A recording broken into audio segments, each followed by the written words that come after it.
Welcome back, dear students. In the previous lecture, we already finished DNA modifying enzymes, one of the tool of genetic engineering. Now in this lecture, we are going to study the vectors. So vectors are the molecular vehicles used in the genetic engineering experiments. So various types of vectors has been used in the genetic engineering. These are plasmids, bacteriophages, cosmids, phagmids, bacterial artificial chromosomes, yak, yeast artificial chromosomes, plant and animal viruses. So of these, in our syllabus we have only plasmids. So in this lecture we are going to discuss about the plasmids. Plasmids are double-stranded closed circular DNA molecules which exist in the bacterial cell as extra chromosomal units. So as you know that the vectors are the molecular vehicles used for the transfer of gene of interest from one organism to the other organism. The vector should possess certain features, that is it having origin of replication so that it can replicate autonomously in the host cell. The vector DNA should have one of the selectable marker gene. For the expression of the clone DNA, the vector should contain suitable control elements such as promoters, terminators, and ribosome binding sites. So these features should be present in the vector. So during the construction of the recombinant DNA molecule, these features plays an important role during identification of the transformed and non-transformed cells. So here we are dealing with the plasmid. The plasmids possess all these features that we discussed previously. The plasmids are double-stranded closed circular DNA molecules which exist in the bacterial cell as extra chromosomal units. They are also known as autonomously or self-replicating mini chromosomes. So plasmids can replicate autonomously. They possesses origin of replication, so they can autonomously replicating in the host organism or in the host cell. Plasmids possesses closed circular double-stranded DNA which exist in the bacterial cell as extra chromosomal units. Further, plasmids replicate and are inherited independently because they possess the origin of replication. Plasmids almost always carry one or more genes which are responsible for a useful characteristics displayed by the host bacteria. So that characteristic we also seen in the features of the vector. So these plasmids possesses one or more genes that are responsible for the useful characteristic displayed by the host bacterium.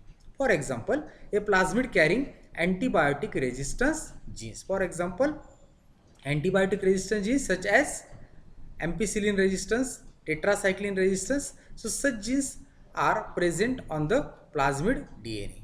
In the laboratory, antibiotic resistance is often used as selectable marker to ensure that bacteria in a culture contain a particular plasmid.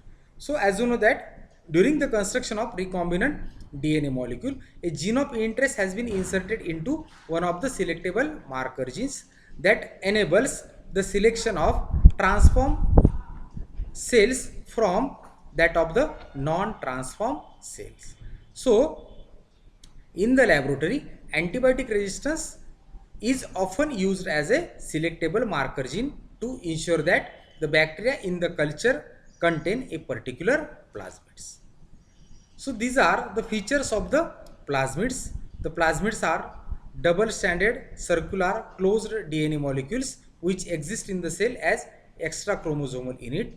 They possess oocyte, so they can replicate and inherited independently. These are self-replicating mini chromosomes. The plasmid almost always carry one or more genes which are responsible for its selection in the host bacterial cell. For example, a plasmid carrying antibiotic resistance genes. In laboratory, antibiotic resistance is often used as a selectable marker to ensure that bacteria in a culture contain a particular plasmid.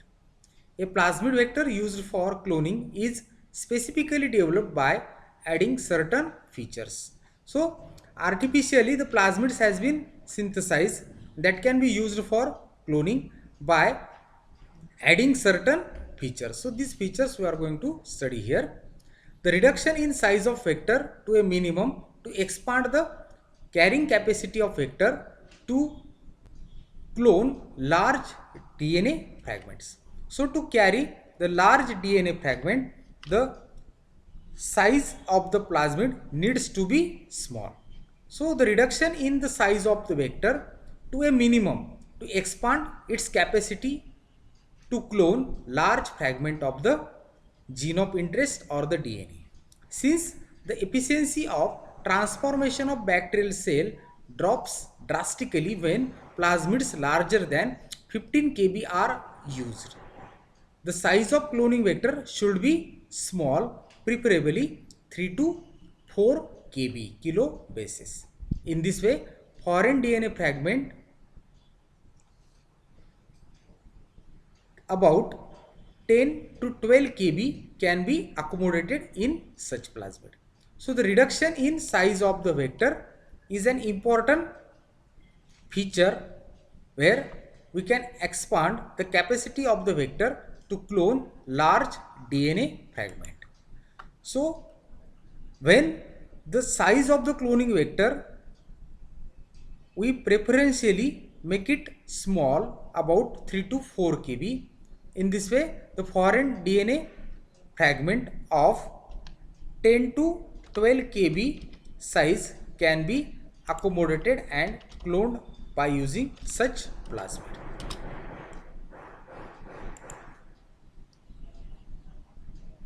So reduction in size of vector to a minimum to expand the capacity of vector to clone large fragments. Furthermore,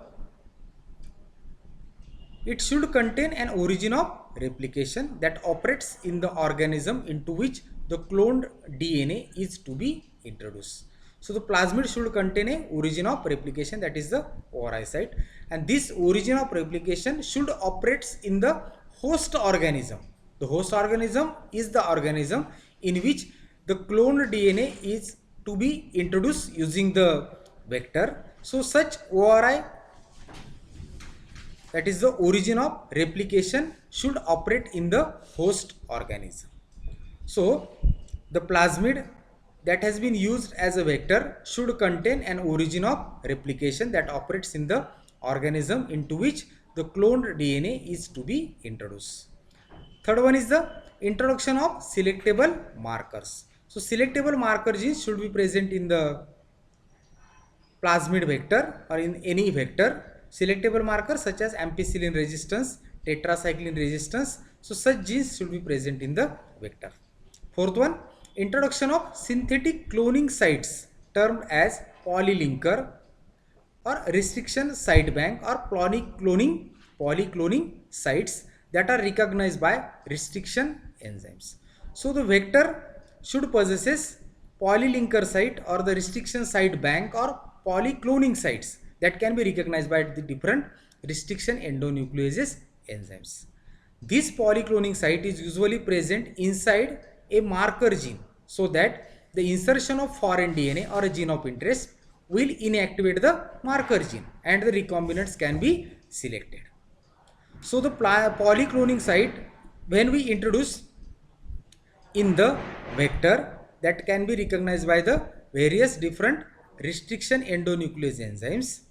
So this polycloning site is usually present inside a marker gene, in any one of the marker gene, for example ampicillin resistant, tetracycline resistant marker gene, so that due to the insertion of the foreign DNA into one of the marker gene, it will inactivate the marker gene, and due to the inactivation of the marker gene, we can able to select the recombinants. Fifth one, incorporation of auxiliary sequences such as visual identification of recombinant clones by histochemical test, generation of single-stranded DNA templates for DNA sequencing, transcription of foreign DNA sequences in vitro, direct selection of recombinant clones, and expression of large amounts of foreign proteins. So these are also an extraordinary features should be present in the vector, that is the auxiliary sequences such as that can enable visual identification of the recombinant clones by histochemical test, generation of single-stranded DNA templates for DNA sequencing, transcription of foreign DNA sequences in vitro, direct selection of the recombinant clones, and expression of large amount of foreign proteins. So these are the features should be incorporated into the plasmid or in any vector that can be used in the genetic engineering. So here we take the examples of the plasmids, that is PBR 322 and PUC. So these are the artificial cloning vectors. So PBR 322, this was one of the first artificial cloning vector to be constructed and undoubtedly the most widely used cloning vector till date.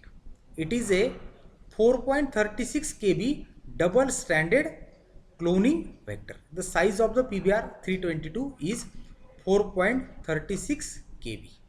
So PBR 322 is a plasmid vector. It has been artificially constructed by adding certain features, and it is undoubtedly the most widely used cloning vector till date. This plasmid vector has been put together from fragments originating from the different naturally occurring plasmids. So this vector has been constructed by using the DNA fragments originating from the different naturally occurring plasmids. These are Col-E1 origin of replication. So the origin of replication in the PBR 322 has been obtained from Col-E1 plasmid. Furthermore, ampicillin resistant gene, here is the ampicillin resistant gene, is obtained from transposon TN1, and tetracycline resistant genes, here the tetracycline resistant gene has been obtained from the plasmid PSC101. So this plasmid, that is the PBR 322, possesses ampicillin and tetracycline resistant gene. In addition to this, it also possesses the origin of replication, so that the plasmid can be replicate autonomously in the host cell. So these features has been added from different naturally occurring plasmids. For example, origin of replication has been obtained from Col-E1 plasmid. Ampicillin resistant gene has been originated from transposon T1, while tetracycline resistant gene has been obtained from the PSC101 plasmid. The presence of ampicillin and tetracycline resistant genes indicate that a bacterium transformed with PBR 322 will be able to grow on a medium containing ampicillin and tetracycline, while the cells that lacks the plasmid will not able to grow. So this is the one of the selection criteria for the cells which contain the plasmid PBR 322, because we know that the PBR 322 plasmid possesses two antibiotic resistance. These are ampicillin and tetracycline resistant genes. So because of the presence of these genes, the PBR 322 containing bacterial cell can able to grow on a medium containing ampicillin and tetracycline, because such cells that has been transformed with the PBR 322 possesses ampicillin and tetracycline resistance genes. So these cells transformed with the PBR 322 can able to grow on a medium containing ampicillin and tetracycline, because this PBR 322 enables the bacterial cell to confer resistance to the antibiotic ampicillin and tetracycline, because PBR 322 possesses ampicillin and tetracycline resistance genes. Whereas those bacterial cells which lacks the plasmid will not be able to grow on a medium containing ampicillin and tetracycline. Why? Because such bacterial cell cannot or do not contain or it lacks the plasmid PBr 322. So because of which it is not able to grow on a medium containing ampicillin and tetracycline. Okay. So here is the diagram of the PBr 322. It possesses origin of replication, ampicillin resistance gene, tetracycline resistance gene. This is the PST1, PVU1. These are the restriction endonucleosides. These are the names of the restriction endonuclease. PST1, PVU1, EcoR1, CLA1, HIND third, BAMH1, SAL1. So these are the restriction sites for the different restriction endonucleases enzymes. Here one can see that in the ampicillin resistant gene region, there are two restriction sites for two different restriction endonucleases, that is PVU1 and PST1. Similarly, this tetracycline resistant gene possesses the restriction sites or the recognition sites for BAMH1 and SAL1 restriction endonuclease. So this is an important thing for use of PBr 322 vector in the gene cloning. Next feature is the plasmid contains 20 unique recognition sites for different restriction enzymes. 6 of these sites, that is EcoR1, BAMH1, SPH1, SAL1, XMALL11 and NRU1 are located within the gene coding for tetracycline resistance.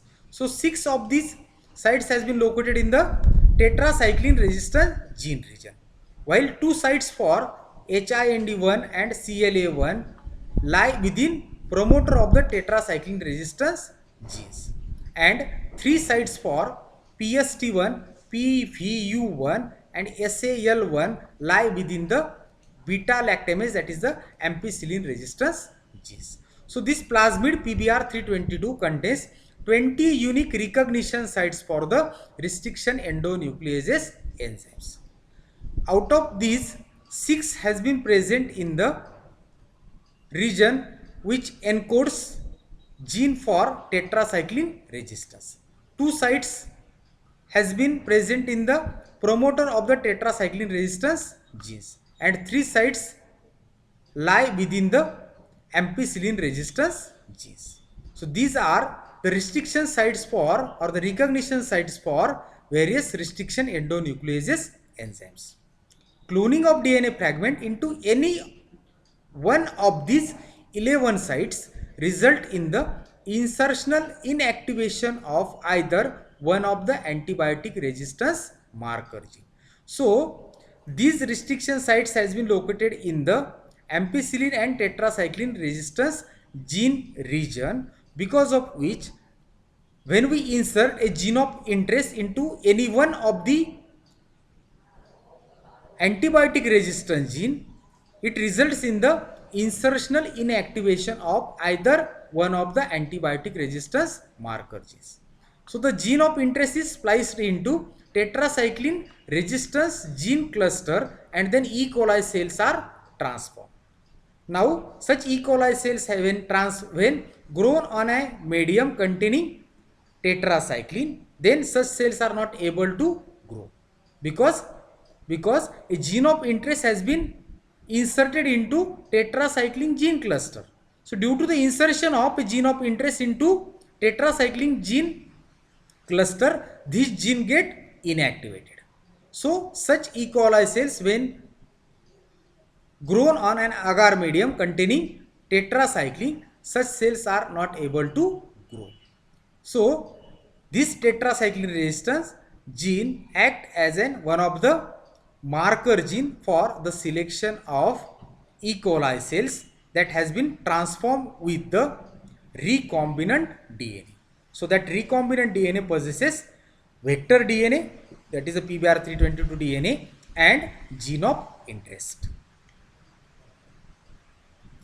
The another one vector is the PUC vector. It is the another plasmid vector. The name PUC is derived because it was developed in the University of California by Messings and his colleagues. These plasmids are 2.7 kb in size and possesses coal-even origin of replication like the PBR 322. These vectors contain ampicillin resistant gene and a new gene called LAGZ. So this PUC vector possesses ampicillin resistant gene and a new gene called LAGZ gene, which was derived from the lac operon of E. coli that encodes for beta galactosidase enzyme. So here in this diagram we can see this is the ampicillin resistance gene region. Here you can see the LAGZ gene. So this LAGZ gene has been obtained from the lac operon of the E. coli and which codes for the enzyme beta galactosidase. In addition to this, this vector is a small double-stranded circle which has high copy number. It can replicate it autonomously, which make the high copy number. It replicate very fastly so that we can get the large number of copies within a short period of time.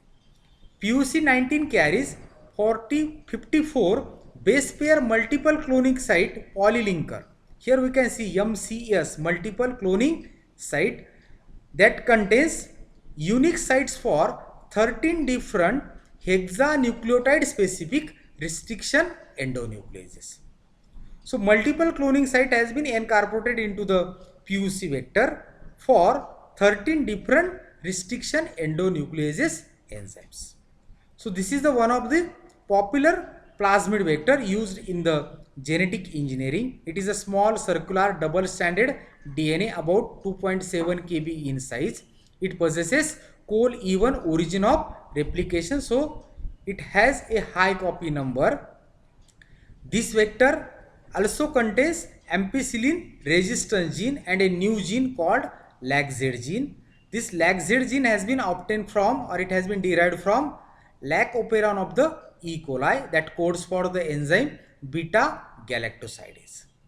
In addition to this, PUC vector possesses multiple cloning sites for 13 different hexanucleotide specific restriction endonucleases enzymes. So this is all about the PUC vector. So in this way we finish the plasmids, both PBR 322 and PUC vectors.